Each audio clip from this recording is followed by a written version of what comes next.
Hey everybody, so today I am lightening my hair with highlights. I'm going to attempt to do highlights. As you can see, I'm partitioning my hair very tinily, separationally. I'm also I had like a whole box of these, not wax paper really, it's like a parchment wax paper for cooking.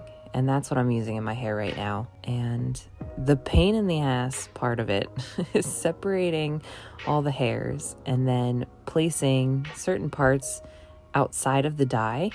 And I think I clumped them, I wanted it much lighter than it was. So I used kind of big sections here, and I got bigger as I went down. I started on the top of my head, the side that I normally wear it on, so that I knew, that side would look better because I put more effort into it as the first few sections.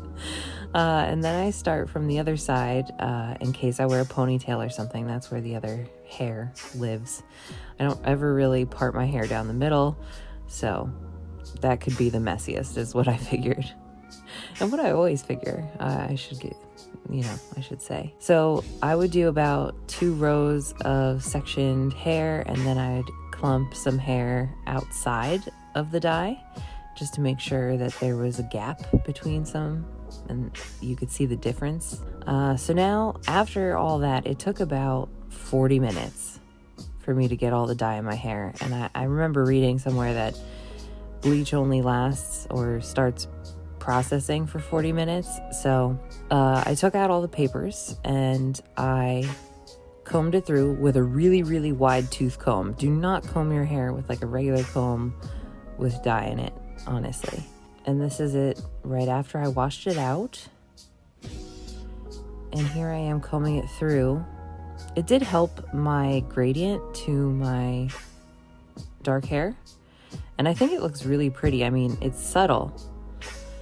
Very subtle, but lighter and a better gradient, what is it? And it's not balayage or anything fancy like that, but it definitely lightened and took some of the orange shades out of my hair. It looks actually like maybe I'm a natural blonde. I don't know, probably not. Let me know what you think down below, and if you like this technique, also let me know. Just let me know. Thanks for watching. Bye.